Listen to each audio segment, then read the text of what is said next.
You did not create the people and things that you are so concerned about. How about the one who created you, took his time to form you and release you to earth?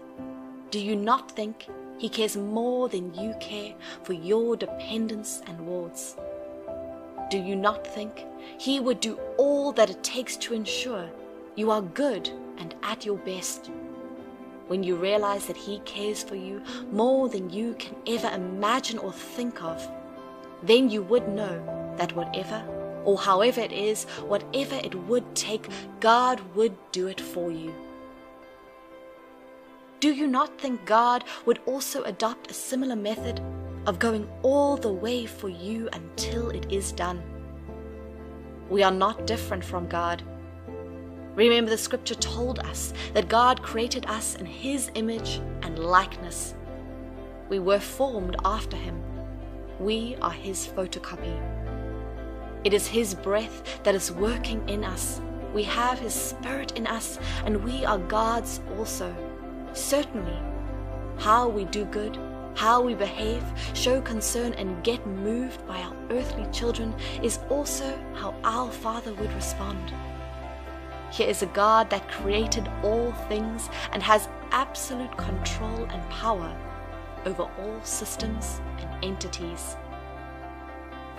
Most times, if you are not informed or carried along, you would not know what is wrong, what your ward, or what needs to be sorted out.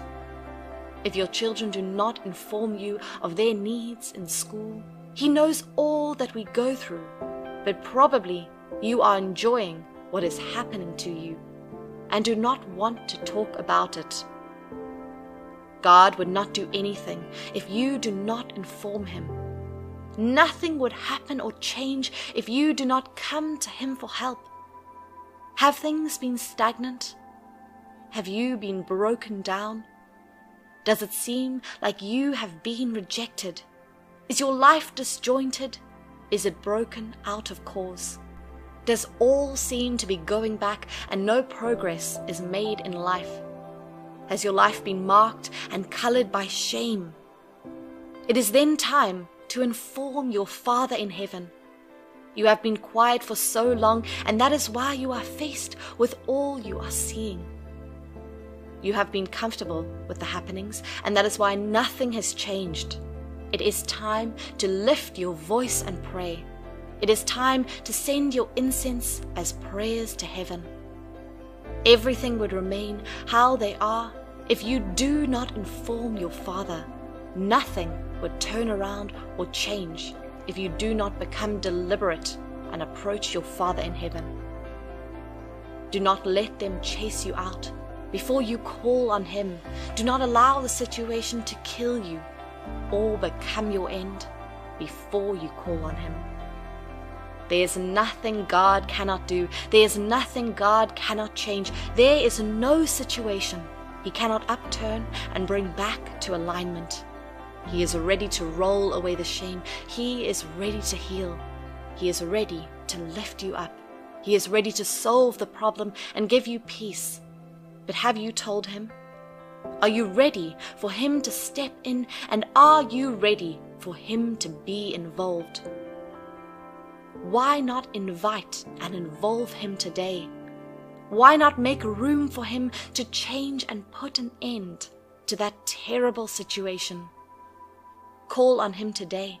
Call on him now, and you would be shocked, because he would do whatever it takes for you to be at your best and happy again. Nobody has called God and ended disappointed. None have looked unto him and ended in shame. As earthly parents, we may sometimes be limited and constrained to handle or solve the matter or issue that is troubling our children.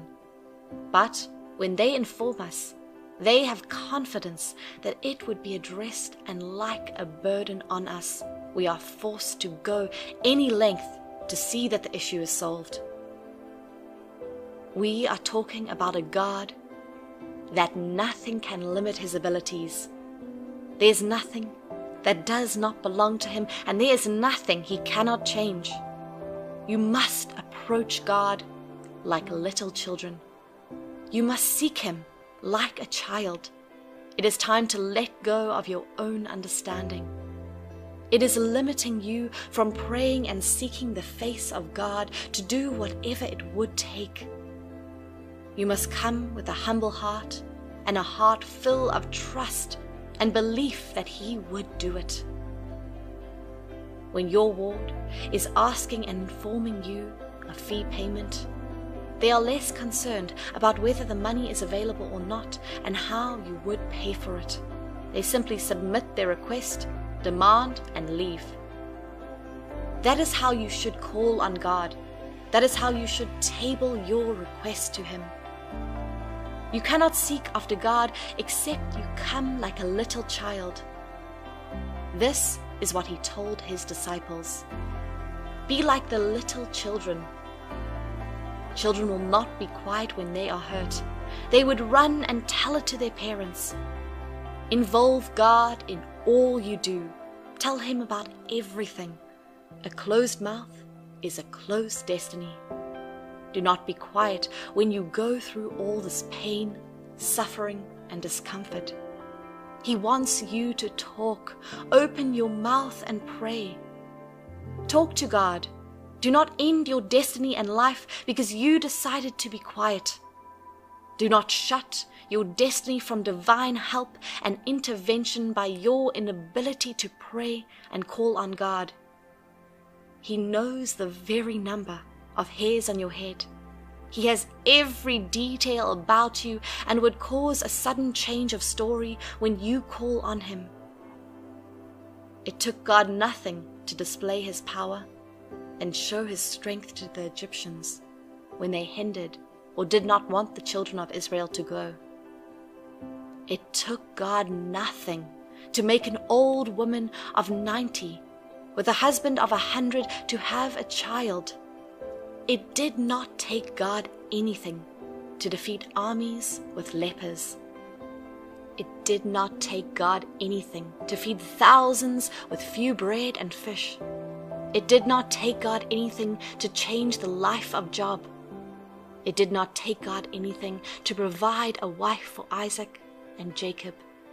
It didn't take God anything to clear Joseph and make him a ruler. It did not take God anything to cause a virgin to give birth to a child.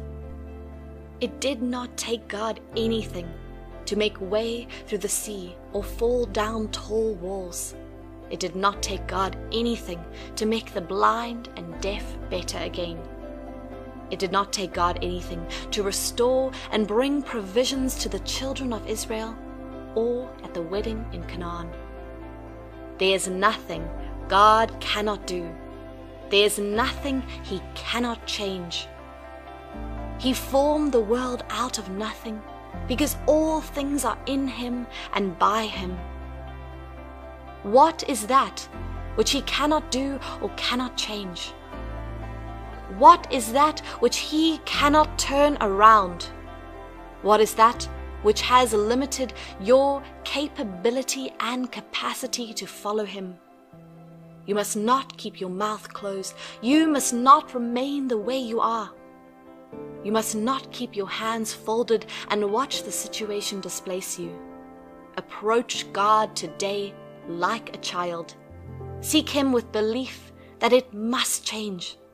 Involve him in the matter and see the change of situation. I urge you this day to come back to God. Come praying, come believing, come with expectation, and you would see how God would intervene. You would see how God would take every means and whatever is possible to do it for you, to change that story, to rewrite the narrative. Come today and see it happen.